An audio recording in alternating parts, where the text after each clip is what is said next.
ఓం సమర్థ సద్గురు సాయినాథ్ మహారాజ్కి జై. ఓం సాయిరామ్. మన బాబా కుటుంబ సభ్యులందరికీ నమస్తే అండి. హాయ్ ఫ్రెండ్స్, మీ అందరిపైన షిరిడి సాయినాథన్ ఆశీస్సులు ఉండాలని, మీరు ఎప్పుడూ క్షేమంగా సంతోషంగా ఉండాలని మనస్ఫూర్తిగా బాబా గారిని కోరుకుంటున్నానండి. మీరు ఇప్పటి వరకు ఎక్కడెక్కడో జ్యోతిష్యం చెప్పించుకుని ఎటువంటి ఫలితం లేక చాలా ఇబ్బంది పడుతూ ఉండొచ్చు. కానీ ఒక్కసారి నమ్మకంతో మాకు తెలిసిన గురువుగారు ఉన్నారండి. ఆ గురువుగారిని కాంటాక్ట్ అవ్వండి. శ్రీ సాయిబాబా ఆశీస్సులతోటి గురూజీ సీతారామరాజు గారు జ్యోతిష్యం చెప్తారండి. ఉన్నది ఉన్నట్లు చెప్తారు. ఫోన్ నెంబర్ వచ్చేసి 9989794560. మీకు ఎటువంటి సమస్య ఉన్నా సరే, ప్రేమ, పెళ్ళి, ఉద్యోగం, రాజకీయం, విదేశీ ప్రయాణం, అప్పుల బాధలు, ఆస్తి తగాదాలు, భార్యాభర్తల మధ్య గొడవలు, ఇలా ఎటువంటి సమస్యలు ఉన్నా సరే ఆ సమస్యకు తగిన పూజలు చేసి గురువుగారు చిటికలో పరిష్కారం చూపిస్తారండి. ఒక్కసారి నమ్మకంతో కాల్ చేయండి. మేము ఈ గురువుగారికి చూపించుకున్న తర్వాత మాకు చిన్న చిన్న సమస్యలన్నీ తీరాయండి. ఇంకా ఈరోజు వీడియోలో మన బాబాగారు ఏమంటున్నారంటే, తల్లి, నా మీద నమ్మకంతో భక్తితో కలియుగ దైవమైన ఆ శ్రీ వెంకటేశ్వర స్వామిని ఒక్కసారి తాకి చూడు తల్లి. నేను చెప్పబోయే శుభవార్త ఏమిటో తెలుసుకో అమ్మా. నీ మనసు ఎంతో సంతోషపడుతుంది అని అయితే మన బాబా గారు మన అందరి కోసం ఒక మంచి సందేశం తీసుకువచ్చారండి. ఆ సందేశం ఏమిటో బాబా గారి మాటల్లోనే తెలుసుకుందాం ఫ్రెండ్స్. చిన్న రిక్వెస్ట్ అండి, మన వీడియోస్కి అయితే ఒక చిన్న లైక్ ఇవ్వండి ఫ్రెండ్స్. అలాగే ఫస్ట్ టైం చూసేవారైతే మన బాబా భక్తి ఛానల్ తప్పకుండా సబ్స్క్రైబ్ చేసుకోండి. ఇంకా మన బాబా గారు ఏమంటున్నారంటే, తల్లి, ఈరోజు నీకు 2 విషయాలు చెప్పాలి అని అనుకుంటున్నాను. శ్రద్ధగా వినమ్మా. నువ్వు కోరిన కోరిక చాలా న్యాయమైనది, సరైనదే. అలాగే నీకు చాలా అవసరమైన కోరికనే కోరుకున్నావు. నువ్వు బాధపడుతూ ఉంటే నేను ఏమాత్రమూ చూడలేను. అది నాకు ఏమాత్రమూ సంతోషము కాదు. ఇప్పటి వరకు నువ్వు అనుభవించిన బాధ ఈ రోజుతో తొలగిపోతుందమ్మా. త్వరలోనే నువ్వు ఏది అడుగుతున్నావో అది నేను నీకు తప్పకుండా ఇవ్వబోతున్నానమ్మా. కనుక నువ్వు బాధపడవలసిన అవసరం లేదు. నీ సాయి తండ్రిపై నమ్మకంతో ఉండమ్మా. శ్రద్ధ సబూరితో ఉన్నవారిని నేను ఎప్పుడూ కూడా విడిచిపెట్టను. వారి కర్మ ఎంత బలీయమైన ఆపద సమయంలో సాయి తండ్రి తప్పకుండా ఆదుకుంటాడు. అయితే తల్లి, నిన్ను ఒక విషయంలో జాగ్రత్తగా ఉండమని పదే పదే నిన్ను హెచ్చరిస్తున్నాను. ఎందుకంటే నువ్వు కోరుకున్నది పొందిన తర్వాత వాటిని కాపాడుకోవటం చాలా ముఖ్యమైన పని. అది ఏదైనా కావచ్చు. అది ఉద్యోగమైనా కావచ్చు, నువ్వు కోరుకున్న బంధంతో బలపడటం కావచ్చు, అలాగే మానవ జీవితానికి ఎంతో ముఖ్యమైన ధనమైనా కావచ్చు. ఇలా ఏదైనా సరే నువ్వు ఎంతో శ్రమపడి కష్టపడి సంపాదించుకున్న వాటిని జాగ్రత్తగా కాపాడుకోవలసిన బాధ్యత కూడా నీ మీదే ఉంది తల్లి. అమాయకత్వంతో కానీ, తొందరపాటుతో కానీ, అలాగే తెలివి తక్కువతనంతో కానీ అశ్రద్ధగా ఉన్నావు అంటే ఇప్పటి వరకు నువ్వు ఏదైతే కష్టపడి సంపాదించావో వాటిని పూర్తిగా కోల్పోయి ఉండవలసి వస్తుంది. ఒక్కసారి విలువైన వాటిని కోల్పోయావు అంటే జీవితంలో తిరిగి పొందటం అనేది చాలా కష్టమైన పని తల్లి. కొన్నిసార్లు నువ్వు వాటిని ఇంక ఎప్పటికీ కూడా పొందలేకపోవచ్చు. అందుకోసమే తల్లి, నీ తండ్రిగా నేను ఈ విషయంలో గట్టిగా హెచ్చరిస్తున్నాను. త్వరలోనే నువ్వు కావాలి అని నా దగ్గర అడిగిన దానిని నీకు ఇవ్వబోతున్నానమ్మా. సంతోషంగా ఉండు తల్లి అని అయితే మన బాబా గారు అంటున్నారండి. మన నిత్య జీవితంలో మనం బాబా గారిని ఎన్నో కోరుకుంటాం. కొన్ని విలువైన వాటిని సాయినాథుడు మనకి అనుగ్రహిస్తారు. అలా అనుగ్రహించిన వాటిని మనం ఎంతో బాధపడి కష్టపడి సంపాదించుకుంటాము. వాటిని నిలబెట్టుకోవటానికి అంతకన్నా శ్రమపడాలి అని అయితే మన బాబా గారు ఒక మంచి సందేశాన్ని అందించారండి. మన సాయినాథుడు చెప్పిన సందేశంలోని పరమార్థం ఏమిటో ఒక చక్కటి కథ రూపంలో తెలుసుకుందాం ఫ్రెండ్స్. కథని ఎక్కడా కూడా స్కిప్ చేయకుండా వినండి ఫ్రెండ్స్. అప్పుడే బాబా గారు చెప్పే సందేశంలోని పరమార్థం ఏమిటో మీకు అర్థమవుతుందండి. బాబా మీద నమ్మకంతో కథని జాగ్రత్తగా వినండి. పూర్వం ఒక గ్రామంలో ఒక రైతు కుటుంబం ఉండేది. ఆ రైతుకి భార్య, 3 కుమారులు ఉన్నారు. వారు ఏ రోజు పనిచేస్తే ఆ రోజు ఇల్లు గడుస్తుంది. వారికి ఉన్నదల్లా ఒక చిన్న ఇల్లు, పెరట్లో మామిడి చెట్టు, కొద్దిపాటి పొలం ఉంది. ఆ పొలం కూడా సరిగ్గా పండేది కాదు. పెరట్లో ఉన్న మామిడి చెట్లు పండ్లు అప్పుడప్పుడు కాయటంతో వాటిని అమ్ముకుని సంతోషంగా జీవితం గడిపేవారు. ఊళ్ళో ఉన్న పెద్ద పెద్ద ధనవంతుల దగ్గర, వాళ్ళ ఇళ్ళ దగ్గర, పొలాల దగ్గర పనిచేస్తూ ఆ రైతు కుటుంబం జీవనం సాగించేవారు. కొన్నాళ్లకు రైతు భార్యకి తీవ్రమైన అనారోగ్యం చేసింది.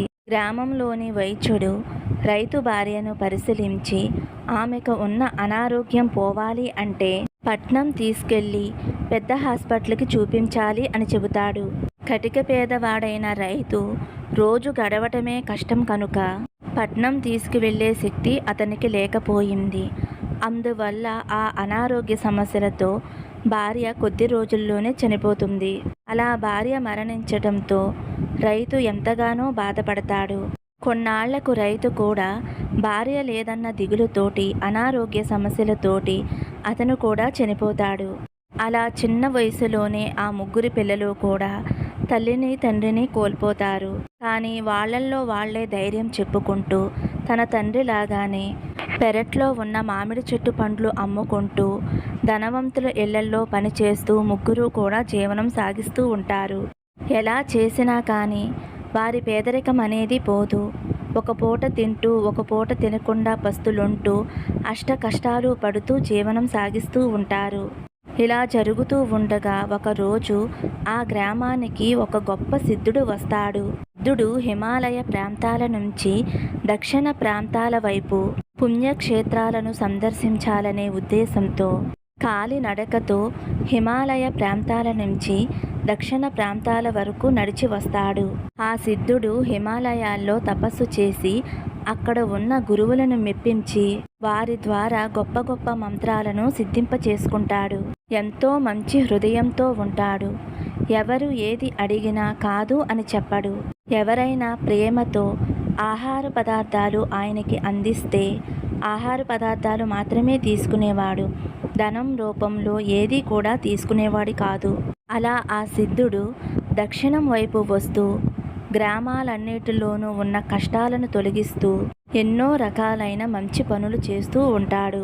ఇలా గొప్ప సాధువు మన గ్రామంలోకి వస్తున్నాడు అన్న విషయం ఆ ముగ్గురు కొడుకులకి తెలుస్తుంది. ఇలా ముగ్గురు కూడా ఆ సాధువు ఎప్పుడు వస్తాడు, తమ కష్టాలను చెప్పుకొని సాధువుని ఏదైనా ఉపాయం చెప్పమని, లేదంటే తమకి ఏదైనా సహాయం చెయ్యమని అడగాలని చాలా ఆశతో ముగ్గురు ఎదురు చూస్తూ ఉంటారు. అలా ఆశ ఫలించి ఒకనాడు ఆ సాధువు ఆ గ్రామానికి రానే వస్తాడు. గ్రామానికి వచ్చిన సిద్ధుడి దగ్గరికి రైతు పెద్ద కొడుకు తన పెరట్లో కాసిన కొన్ని మంచి మామిడి పండ్లను తీసుకుని సాయంత్రానికి ఆ సిద్ధుడి దగ్గరికి వెళతాడు. అప్పటికే ఆ గ్రామంలోని వారందరూ కూడా ఆ సిద్ధుడి దగ్గరికి చేరుకుంటారు. సిద్ధుడు వాళ్ళందరికీ కూడా ఎన్నో మంచి మంచి విషయాలు చెబుతూ ఉంటాడు. అక్కడ ఇబ్బందులు పడుతున్న వారికి ఆ ఇబ్బందులన్నీ తొలగించుకునేందుకు ఎన్నో మంత్రోపదేశాలు చేస్తూ ఉంటాడు. అదంతా చూస్తున్న రైతు పెద్ద కొడుకు ఎంతగానో సంతోషపడతాడు. వారందరూ వెళ్ళిపోయిన తర్వాత రైతు పెద్ద కొడుకు సిద్ధుడు దగ్గరికి వచ్చి ఆయన కాళ్ళ మీద పడి సాష్టాంగ నమస్కారం చేసి తను తెచ్చినటువంటి మామిడి పండ్లను సిద్ధుడికి సమర్పిస్తాడు. అప్పుడు సిద్ధుడు ఇలా అంటాడు, నాయనా, నీ భక్తికి నాకు చాలా సంతోషంగా అనిపిస్తుంది. నీకు మనసులో ఏదో కోరిక ఉన్నట్లు ఉంది. ఆ కోరికేమిటో చెప్పు, నాకు చేతనైతే తప్పకుండా సహాయం చేస్తాను అని ఎంతో చక్కగా మాట్లాడుతాడు. సిద్ధుడు మాటలు విన్న రైతు పెద్ద కొడుకు సిద్ధుడితో, అయ్యా, నేను మిమ్మల్ని చూడటం ఎన్నో జన్మల పుణ్యఫలం. నేను ఎన్నో బాధలు పడుతున్నాను, అష్ట కష్టాలు పడుతూ ఉన్నాను. దరిద్రంతో ఈ బాధలు భరించలేకపోతున్నాను. నాకు ఏదైనా సహాయం చెయ్యండి అని సిద్ధుడిని అడుగుతాడు. అప్పుడు సిద్ధుడు, నీకు ఏ విధమైన సహాయం కావాలో చెప్పు అని అనగానే అప్పుడు రైతు పెద్ద కొడుకు, నాకు ఆవులను పెంచటం అంటే చాలా ఇష్టం. వాటిని ఎలా పెంచాలో, ఎలా అభివృద్ధి చేయాలో నాకు బాగా తెలుసు. కనుక తమ మంత్రశక్తితో ఆవుల మందను సృష్టించి నాకు ఇవ్వండి. మీ మేలు ఎప్పటికీ మరిచిపోలేను. జన్మ జన్మలకి మీకు రుణపడి ఉంటాను అని రైతు పెద్ద కొడుకు ఎంతో వినయంతో అంటాడు. అప్పుడు ఆ గురువు, నీ కోరిక తప్పకుండా నెరవేరుతుంది. నువ్వు ఇంటికి వెళ్ళు. నీవు ఇంటికి వెళ్ళేసరికి నీ పెరట్లో ఆవుల మంద ఉంటుంది. వాటితో నీ జీవితాన్ని హాయిగా సాగించు. ఎప్పుడూ నా ఆశీర్వాదం నీకు ఉంటుంది అని ఆశీర్వదిస్తాడు సిద్ధుడు. సంతోషంతో రైతు పెద్ద కొడుకు ఇంటికి చేరుకున్నాడు. సిద్ధుడు చెప్పినట్లుగానే రైతు పెరట్లో 6 ఆవులు నిలబడి ఉన్నాయి. వాటిని చూడగానే రైతు పెద్ద కొడుక్కి ఆనందానికి హద్దులు లేవు. మనసులోనే సిద్ధుడికి ఎన్నో రకాలుగా కృతజ్ఞతలు చెప్పుకున్నాడు. అన్నకు కలిగిన ఈ అదృష్టాన్ని చూసి రెండవ తమ్ముడు ఎంతగానో సంతోషించాడు. తను కూడా సిద్ధుడిని దర్శించుకుని ఏదైనా వరం కోరుకోవాలి అని నిర్ణయించుకున్నాడు. అట్లుగానే తమ పెరట్లో ఉన్న మామిడి చెట్ల పండ్లను తీసుకుని సాయంత్రానికి సిద్ధుడి దగ్గరికి వెళతాడు రెండవ కొడుకు. అతను కూడా అందరూ వెళ్ళేదాకా కూర్చుని వెళ్ళిన తర్వాత సిద్ధుడితో ఇలా అంటాడు. అయ్యా, నిన్న మా సోదరుడు మీ వద్దకు వచ్చి అద్భుతమైన వరాన్ని పొందాడు. నేను కూడా మీ నుండి ఒక వరాన్ని ఆశిస్తున్నాను. కటిక దరిద్రంతో బాధపడుతున్నాము. మా అన్నకు ఇచ్చినట్లుగానే నాకు కూడా ఏదైనా ఒక వరాన్ని ఇవ్వండి. నా జీవితానికి ఒక దారి చూపించండి అంటూ సిద్ధుడు కాళ్ళ మీద పడతాడు రైతు రెండవ కొడుకు. అప్పుడు సిద్ధుడు అతనితో ఇలా అంటాడు. తప్పకుండా నీకు కూడా ఏదో ఒక వరం ఇస్తాను. ఇప్పుడే ఏం వరం కావాలో కోరుకో అని అంటాడు సిద్ధుడు. అప్పుడు సంతోషంతో రైతు రెండవ కొడుకు, అయ్యా, నాకు పొలం పనులు బాగా తెలుసు. మాకు కొద్దిపాటి పొలం ఉంది కానీ అది ఎందుకు పనికి రాకుండా సవుడు భూమిగా ఉండిపోయింది. తమరు ఆశీర్వదిస్తే ఆ పొలంలో పుష్కలమైన పంటలు పండుతాయి. నేను కోరుకుంటున్నది అదే. మీరు ఆశీర్వదించండి. మా పొలంలో బంగారు పంటలు పండాలి. అంతకు మించి నేను ఏమీ కోరుకోను. మీ ఆశీర్వాదమే మాకు జన్మ జన్మల ఆనందాన్ని కలిగిస్తుంది అని అంటాడు రైతు రెండవ కొడుకు. అతని వినయానికి ఎంతో సంతోషిస్తాడు సిద్ధుడు. వెంటనే తన కమండంలో ఉన్న నీటిని కొంచెం తీసి ఇచ్చి, ఈ నీటిని వెంటనే నువ్వు పొలంలో చల్లుకో. ఆనాటి నుండి మీ పొలంలో బంగారు పంటలు పండుతాయి. సస్యశ్యామలంగా పుష్కలమైన పంటలు పండించుకుని జీవితకాలం ఆనందంగా జీవించు అంటూ సిద్ధుడు రైతు రెండవ కొడుకును కూడా ఆశీర్వదిస్తాడు. పరమ సంతోషంతో రెండవ కొడుకు కూడా ఇంటికి చేరుకుంటాడు. అన్నలిద్దరికీ కలిగిన అదృష్టాన్ని చూసి సంతోషించి రైతు మూడవ కొడుకు తన పెరట్లో ఉన్న మామిడి పండ్లను తీసుకొని సాయంత్రానికి ఆ సిద్ధుడి దగ్గరికి వెళతాడు. గ్రామస్తులందరూ వెళ్ళిపోయిన తర్వాత ఆ రైతు మూడవ కొడుకు సిద్ధుడు కాళ్ళ మీద పడి, అయ్యా, అన్నలిద్దరినీ కూడా మీరు ఎంతో గొప్పగా దీవించారు.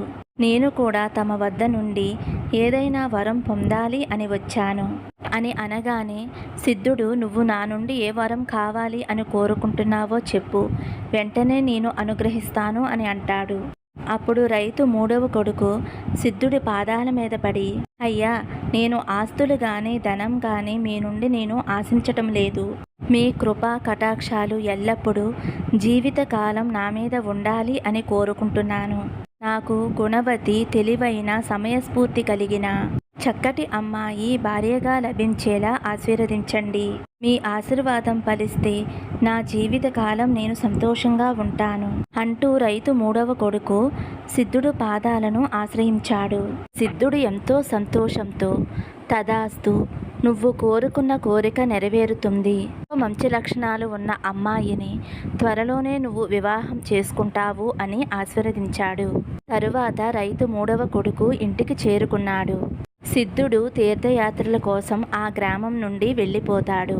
సిద్ధుడి మంత్రఫలం ఫలించి రైతు మూడవ కొడుక్కి నెల రోజులలోనే చక్కటి గుణవంతురాలైన అమ్మాయితో వివాహం జరుగుతుంది. రైతు మూడవ కొడుకు మనసులోనే సాధుకి కృతజ్ఞతలు తెలుపుకొని ఆనందమైన జీవితం గడుపుతూ ఉన్నాడు. అలా మంత్రసిద్ధుడు దక్షిణ ప్రాంతంలోని పుణ్యక్షేత్రాలను దర్శించుకున్నాడు. పుణ్య నదులలో స్నానం ఆచరించాడు. తిరిగి హిమాలయాలకి వెళ్ళిపోవాలి అన్న ఉద్దేశంతో ఆ మంత్రసిద్ధుడు హిమాలయాల వైపుకి తిరిగి ప్రయాణం అయ్యాడు.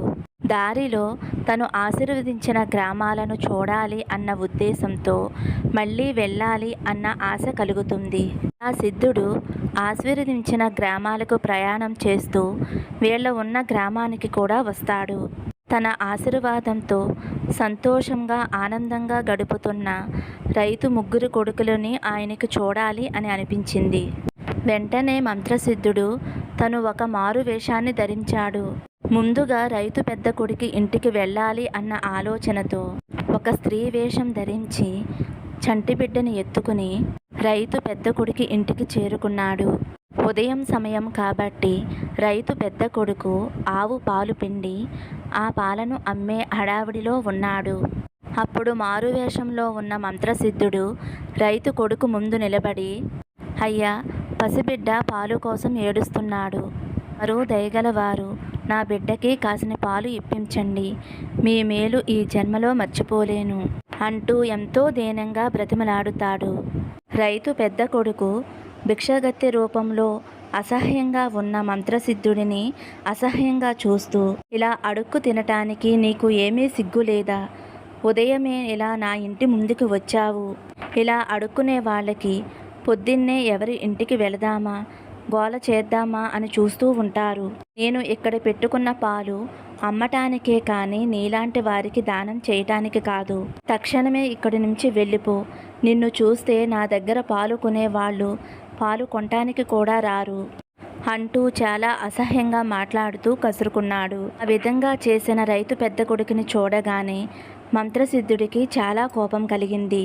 వెంటనే మారువేషాన్ని తీసివేసి మంత్రసిద్ధుడి రూపం ధరించి, ఓరి మూర్ఖుడా, కొద్దిగా పాలు పసివాళ్లకు దానం చేయటం వలన నీ ఆస్తి ఏమీ తరిగిపోదు.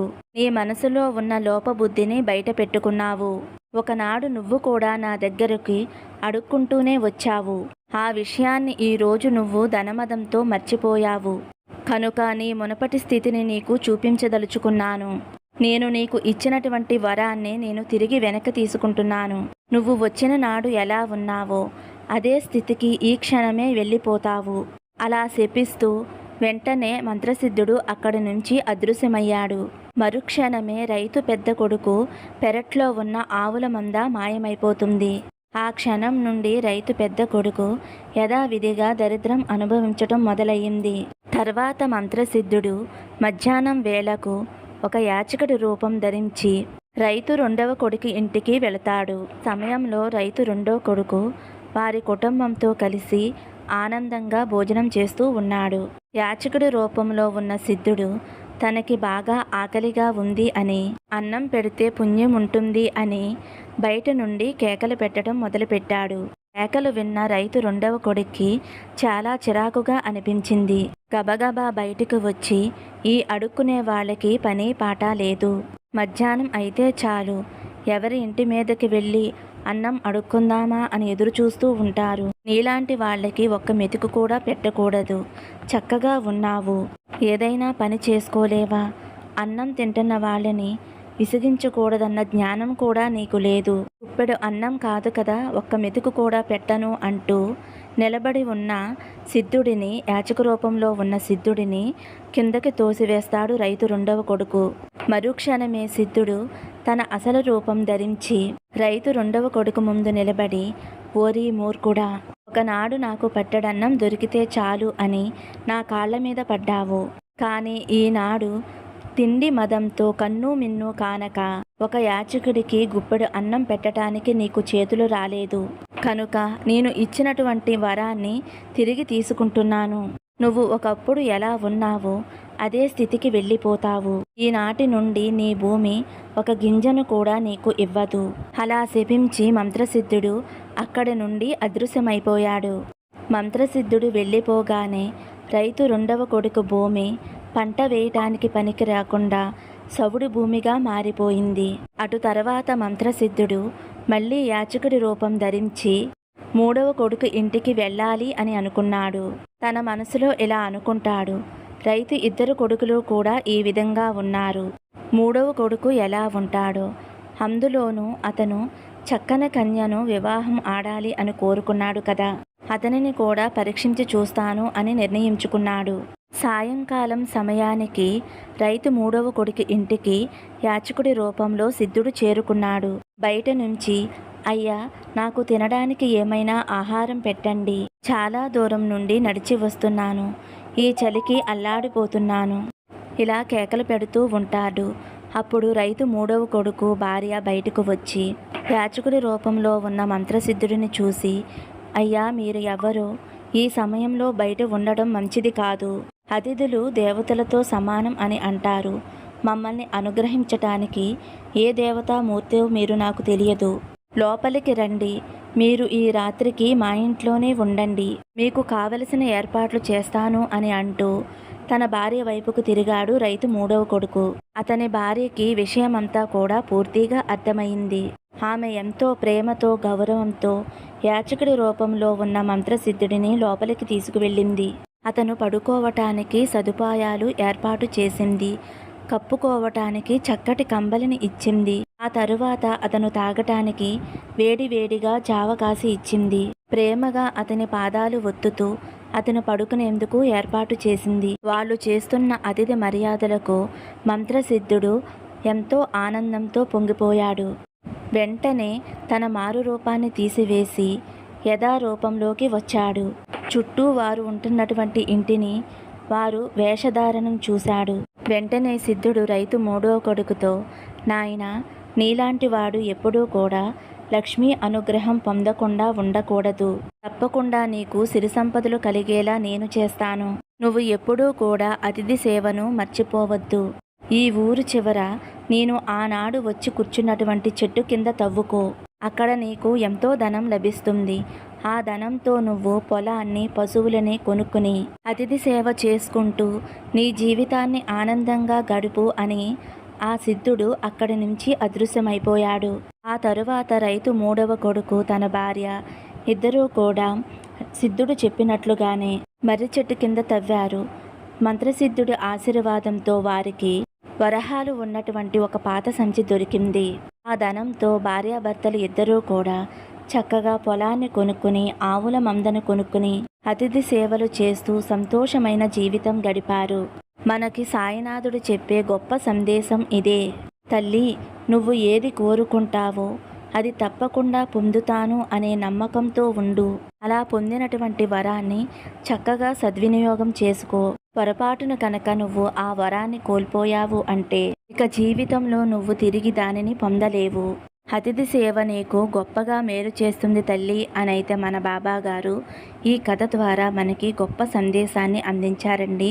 ఫ్రెండ్స్, ఆ భగవంతుడు మనకి ఇచ్చిన దానిని ఇతరులు కూడా సహాయపడే విధంగా ఉపయోగించుకోవాలి అనైతే మన బాబాగారు ఈ కథ ద్వారా చక్కటి సందేశాన్ని అందించారు కదండి. మరి ఈ కథ మీ అందరికీ కూడా నచ్చింది అనుకుంటున్నాను ఫ్రెండ్స్.